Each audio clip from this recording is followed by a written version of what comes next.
everybody. Welcome back to Sophia's Football Talk. 4-3 7-goal thriller at Torino. Juventus Allianz Stadium. We had obviously 4-4 last season, that time in the Derby d'Italia at San Siro. I mean, this is a rivalry that we've had ever since 1909, right? 124 years. And last season and so far at the beginning of this season, Juventus have got the better of us.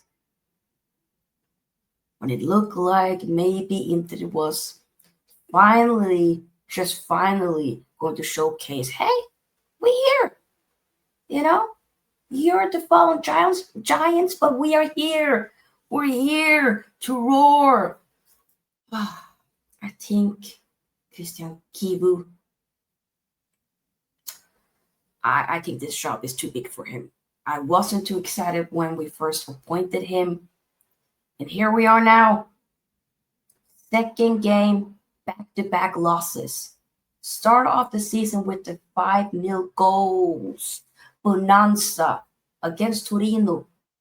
And then you lose 2-1 to Udinese. Poorly matter. And now, I guess Juve start off well with making it 1. We scored the equalizer. And then they make it 2-1. But then we score again with the equalizer. Then we score a winner and make it 3-2. But then they come back with the equalizer. And then they have a 19-year-old kid from Montenegro scored the winner in the Derby d'Italia. Yeah.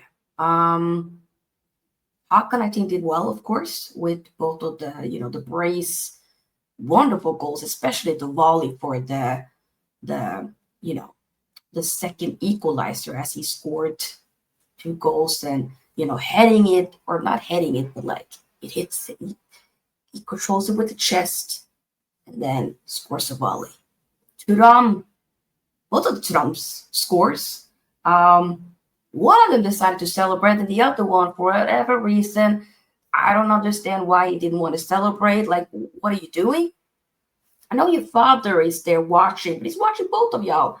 Yeah, you're a legend, Lilian Thuram, but still, like, I don't understand why you're gonna. No, I'm not gonna celebrate. I'm gonna do a little bit of this. What? Grow up. I'm tired. Jan Summit, I love him. To be fair, when he was linked with Man United, I said, hell no. And we ended up getting Onana, and I was excited when we got Onana, but then it ended up not turning out so well when United got Onana. Of course, as we know, he's now in Turkey living his life. You do you. And then Jan Summit came for a very small fee to Inter and done very well, but I think he's out of his depth now. I think it's time to move him on. I do think that it should happen that he now leaves.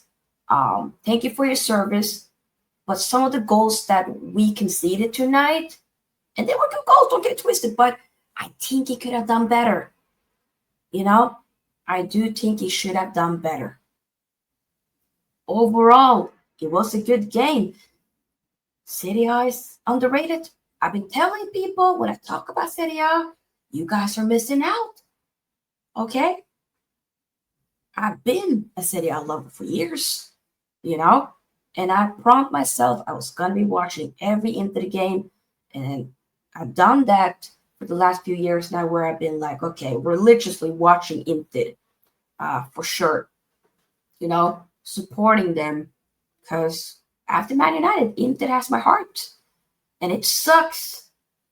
I just hope that Man United is not going to disappoint me just as Inter did in, the match of the derby. But that's a conversation for another time. But I do think, I don't know, maybe Haka could have stayed on a little bit longer because both of those 2 goals came after he left. We basically started off with the 11 of Summit. We had a 3-4-3. So Jan Summit, as the goalkeeper, Bastoni, Acerbi, and Manuel Akanji. He got his debut in that back three.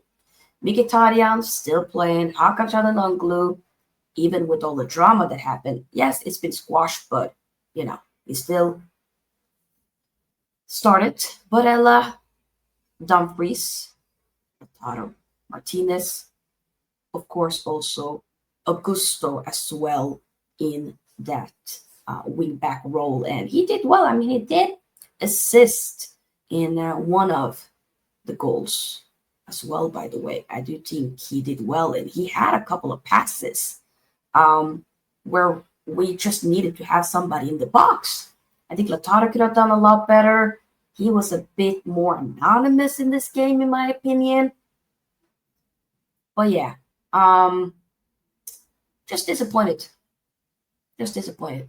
Because again, in these big games, we just fell too short at the very end once again.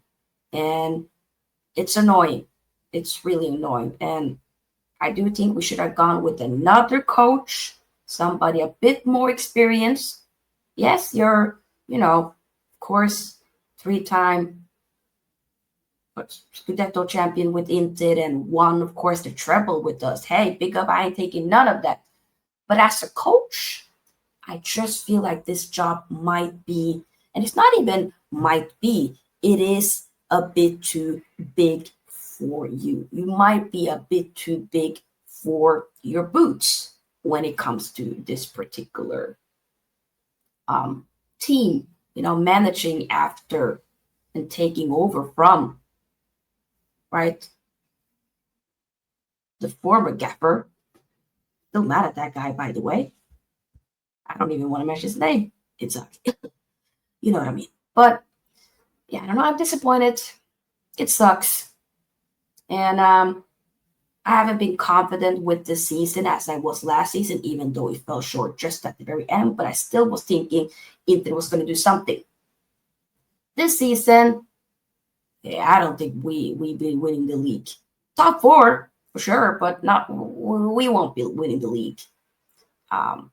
Need to fix things, have some other ideas, and move on players that should be moved on. We have a couple of seniors in this team, a couple of unks. Some of these unks move on. Thank you for your service, but bye-bye. So yeah, I want to know your thoughts about the game. Let me know. Make sure you give this video here a big thumbs up. And of course, also subscribe to the channel if you haven't already. I'll see you guys in the next video. Peace out. Sophie's out. Bye-bye.